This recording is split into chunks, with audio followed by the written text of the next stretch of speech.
Today on Something to Talk About, we get to talk about the Chamorro culture. Mes Chamorro is a month carved out in the year to celebrate the Chamorro, not only the people, the food, the lifestyle, but the history as well. My guests are with the Chamorro Studies and Special Projects Division at the Guam Department of Education, Rufina Mendiola and Jimmy Santos Terria. And I'm going to sit down and talk with them about the language and the love of all things Chamorro. Here on Something to Talk About.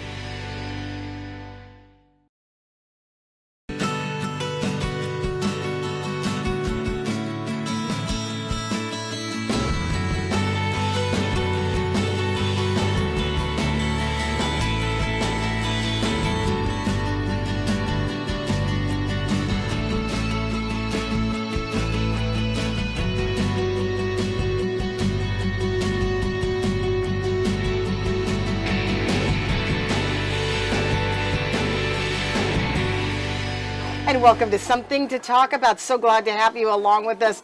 We are about to start the Chamorro month, Mes Chamorro on Guam, a month of celebrations of our culture, of our history, of our language, of our people.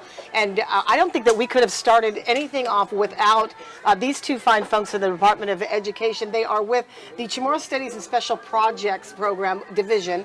With us is the Acting Administrator, Rufina Mendiola. Nice to have you. Thank you for coming in. And Jimmy Santos Terria, thank you so much for being here. You are a consultant, a program consultant. I'm good. It's so refreshing to have this conversation because when I first sat down with him, I said, okay, I have a very elementary, comprehension of Chamorro, like a lot of people do, right? But a lot of people my age, is that something? Can I just ask you, is that something to be embarrassed about? Because sometimes I get embarrassed being a Chamorro girl, raised by Chamorro parents. Well, no, not really. Yeah. I'm never embarrassed. I've never really learned how to speak Chamorro. When I got married, that's when I started. So Oh, really? There's nothing to be embarrassed. Oh, thank you. But was there a lot of people, during the war? My parents grew up, of course, they were, teens during the war.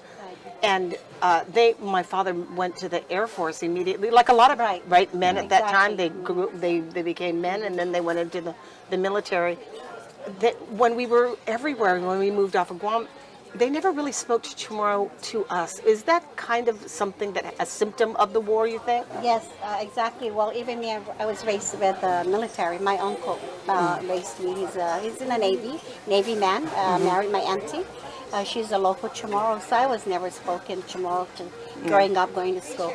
But yeah, you're right, exactly. After the war, it's like, when the militaries were here, and then they only spoke English. Yeah. And I remembered, I hear a lot of Manamco talking Chamorro, but then yet they're kind of like very quiet when they have a guest, another guest that is not Chamorro, so they spoke more English when we are around. Yeah. But now we want to bring all that back, and we want to, start, because we have already started. No, it feels like we're really good at it now, yes. right? Jimmy, tell me, do you speak? Were you speaking the language since you were a kid? As far as I can remember, I started speaking. I could understand as a child, and then I started speaking about when I was in high school. Oh, wow. And so I surrounded myself with a lot of speakers. My mother was a Tetsa, so you were rich in the culture. When your mother's the Tetsa, you were rich in the culture. So that's that for was sure. really what brought to life Were there a lot of kids in school that were speaking Chamorro? What years were you in the high school? Are you talking about high school, 70s? Yeah, but in the 90s. It's not, sorry, I'm in the 70s. I'm in the 70s. Yeah, okay. in the 90s. So but that's kind of rare. It was kind of rare, wasn't it? Like fluent speaking. As far as fluency, you could count the students that could actually converse or carry a conversation, and even today, those numbers are pretty low. But at the same time, we still have a lot. We have thousands of speakers that we can bring back the language. Because a lot of kids that you're talking about now in the 90s, this is the time of the compacts. We had a lot of migration. These kids were speaking their native languages fluently. That's the way they communicated. Is it difficult, or is there a big difference between just only non-English speaking teenagers and Chamorro speaking teenagers? I believe that the culture resonates within us all, especially with our generation. We have a strong sense of pride when it comes to our culture. With the lack of the language, I think it brings about that.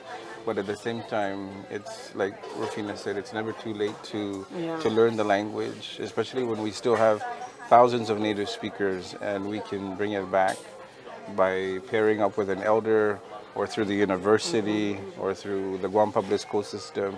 So we're still at a stage where we can bring it back. The question is, are we willing to bring it back? Yeah. That's the question. The reason I ask that question, in times of conflict, is there a difference in the way the conflict can be resolved between the two languages, in English and in when you're speaking your native tongue to somebody? Can the conflict be resolved sooner with the other sort of inferences from the Chamorro language? I see for myself, I see the conflict, I can resolve the conflict faster if I spoke the native, in my native language. Yeah, yes, because there's a lot of words that are not Yes. necessarily And the translatable. the words are strong. Yeah. So, with the verbs and the action. So by speaking the verbs and the action of whatever conflict or situation I'm in, I mean, it's understood and it's in the faster way. Yeah, there's a Where different the kind of English, passion you have to and explain yourself. I see. Step 1, step 2, Yeah. step 3. So with the Chamorro speaking conflict situation, it's right to the main point. yeah, there's is no what I question. need. There's no Yeah. question in Right. conflict when you're getting yelled at in Chamorro. Going back to the 90s, Yeah. my kids are in the 90s. Products of the my 90s. second one, and I never spoke to her fluently at home. She learned it in school, and she speaks and writes Chamorro. Wow, Yeah, wow. second child. Yeah. in the 90s. So you asked whether the most important question is whether or not we want it to come back. Don't you find there are a number of people, Dr. Mike Vakwa, for example, these new comers, in a way. I mean, I don't mean to insult him because he's been dissecting our culture for years now, but these relatively newcomers to the older generation that was trying, that allowed it to go dormant. Don't you think there was a period after the war we allowed it to go dormant? So people have taken up the cause, Right. and Guam is now in the spirit of our culture. Don't you think that Yes, it is. a renaissance is taking Yes, place? it is. Yes. Our Renaissance is here now, Yeah. and we should move forward and Yeah. make it stronger. I think it's the Sacman is here. Oh, yes. With Mario Borja bringing I had an interview with him, and it wasn't just a conversation about a canoe.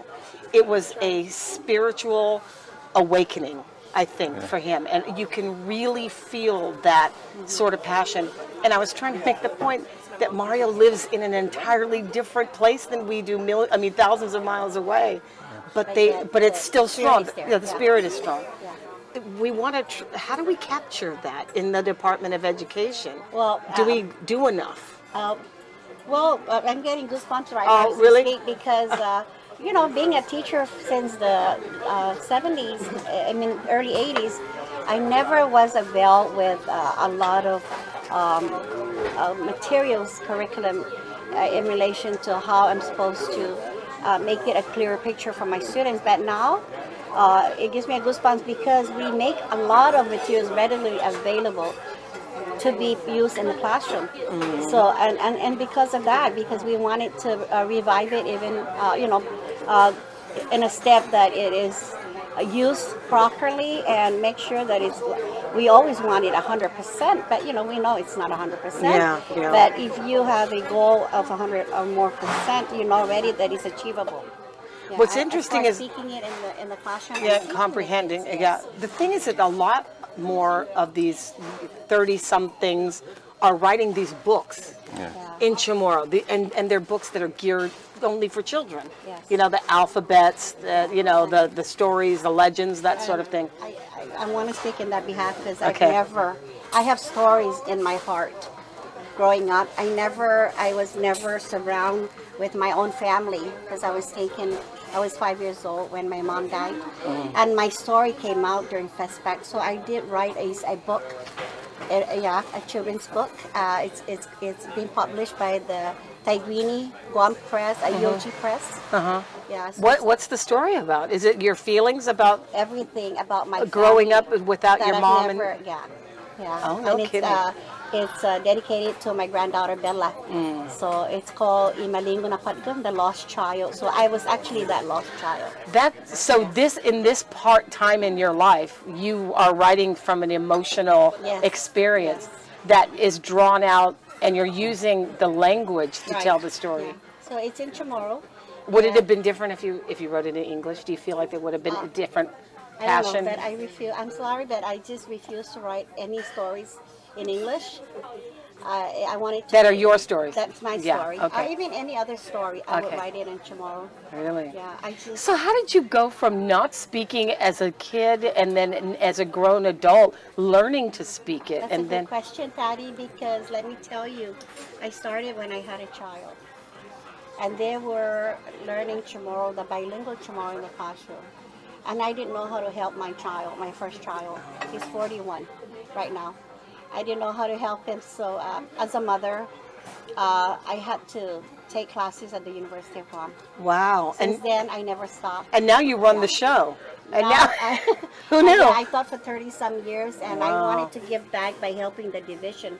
Yeah. So I did came in as a specialist, and right now Ronald Aguanya has retired. So I'm just there acting in his Yeah. behalf, and of course with the Guam Department of Education. So like Jimmy Terry said, it's never too late. We need to move on. I have a passion, and I never knew it was this passion to learn my language. So I'm a Tetsa also. Wow, that's pretty cool. Okay, here's a part of Mes Chamorro is a bunch of events and a lot of things that are coming out in the arts. I want to talk about this. We'll tell you about this when we come back. There's something to talk about. We're going to eat now, right? Go ahead and dig in.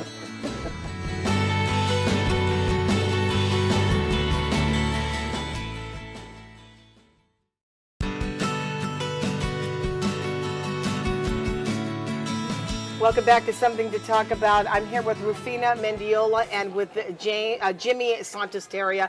We're talking about Chamorro Month, Mes Chamorro, events that are going to be taking place. And this is something that fascinated me because our producer Trina is also doing something on our stations at Sorensen Media Group, highlighting the Chamorro month with a series, and you are part of the series. And so I'm walking by her office the other day, and I can hear this thing on her computer, and then she says, I have an idea for you.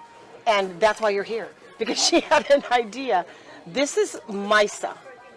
Whose brainchild is this? Whose is this? Jimmy, is this you? I wish I could take the credit, but no, it's not. Okay. But the brainchild for this one was our former administrator, Ronald Lawatnia. Okay. With his vision, our department invited a filmmaker from Hawaii to come and pre-screen their Hawaiian-based legend animated, the Ho'omau series here in our public school system. And after he saw that, he just envisioned if we could just have something like that in Chamorro. And through the long nights of trying to figure out how we could actually make it happen, and through his direction, Senor Lawatna made it happen. Wow. And it was a long process. I believe it took at least 2 years to get it through the procurement process, and then we had a year or a year and a half to finish the production. And so it was a beautiful long wait. And I'm sure when you see it, you're gonna definitely agree with us. Tell me about it. Who wrote the story, first of all? Tell me, what's it about? Okay, it's about a girl who saves the island, and it's based on our traditional legend of how the maidens saved the island of Guam with their woven hair. It was with the fish that attacked Guam, and so we wanted to look for different stories, but this one had the most spirit with it. So through the collaboration with our producers from Hawaii, we were able to narrow it down, and that was the story that we chose. And it was long process, but at the same time, it was very culturally fulfilling. Even the producers, if you look into the interviews, it shows the amount of time and cultural detail that we put into this thing, because it was really an awesome project. What were you trying to get the audience to understand about the Really, story? the forefront, it was always about the language, was bringing the language to life, capturing a generation that probably felt disconnected through this cultural reawakening, and really showing them that, number one, the language is beautiful. Our Chamorro language is very beautiful, and through animation that we can bring it to. What was it about the character, Okay. about Maisa, about the Yeah. central character, Going right? back, talking about the characters, again, Senor Ronald Aguanya, it is a lot of research and mind building. And so between our collaboration, Senor Aguanya, we were thinking, and everything here has to, and it's locally, everything, our ideas are, of course, they're the ones that make the film, but the characters here, Maisa, going back to the Hita, is based on our theme Hita. Hita is Hinano y Tautauta Antis, the way of life of our people. And going back to history, the women, the matrilineal society, and then it just aligns with the Maisa, which is a young girl. So it has a spiritual ancestor as one of the character, and it's telling a little girl, it's mine to this is what you should do to save the island, because this monster fish is eating away.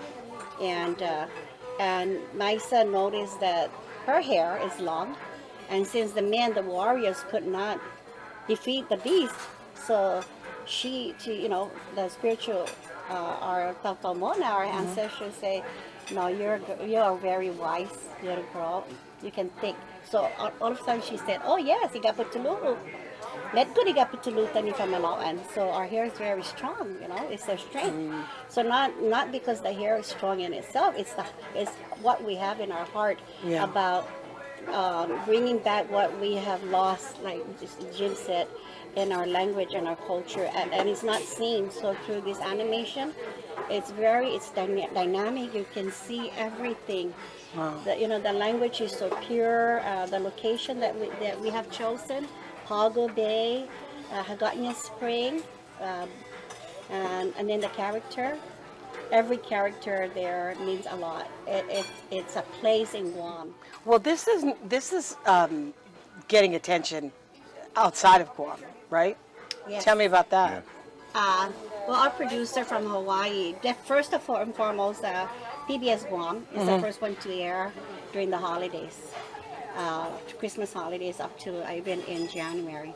And just them airing it out, Guam is like an earthquake. There's a want, there's a drive now. They want this, they want more. They want more of this. How can they get a copy? Jim can tell you all the places that we have aired this, this to show to the public, not just the school, but even to the public. And then with the PBS, it went national. It's gonna go national. So how did it get from there? What was the stepping stone to get from national? Guam PBS to something national? Do you know what that was about? According to Mr. Taggerty, Mr. Darrell Taggerty, he was really interested in the project after one of our pre-showings, or one of our screenings, I'm sorry. And we screened the film down in the Agana Shopping Center, movie theaters. And then we took a tour through the schools from the northern to the southern end to showcase this to the children, really, because this was really about them and for them. And it kept spreading. I mean, we've been getting all kinds of interest, from all over the states, most especially too with our brothers and sisters that have left Guam.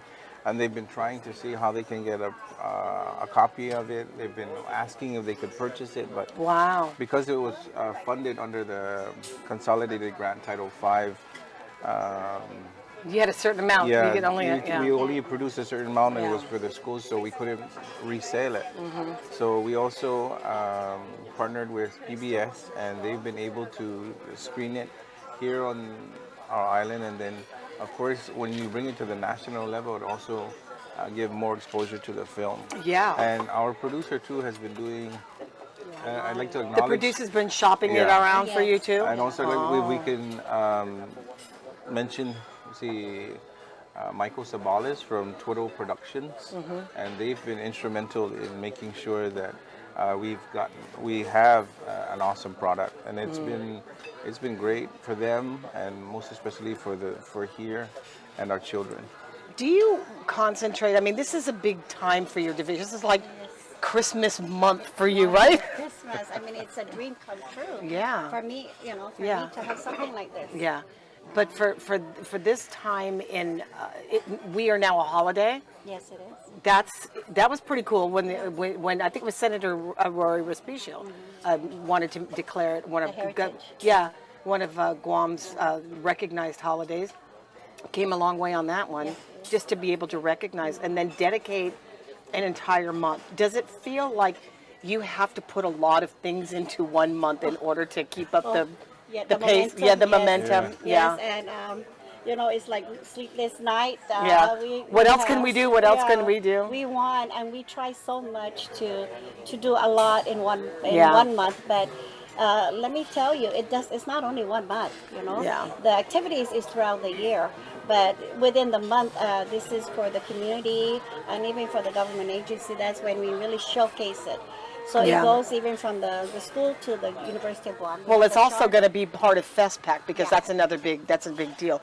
I have to ask you, because it's been the controversy, the question from students who wanted to demonstrate cooking techniques and show off their cooking skills, because a lot of boys learn how to barbecue very young.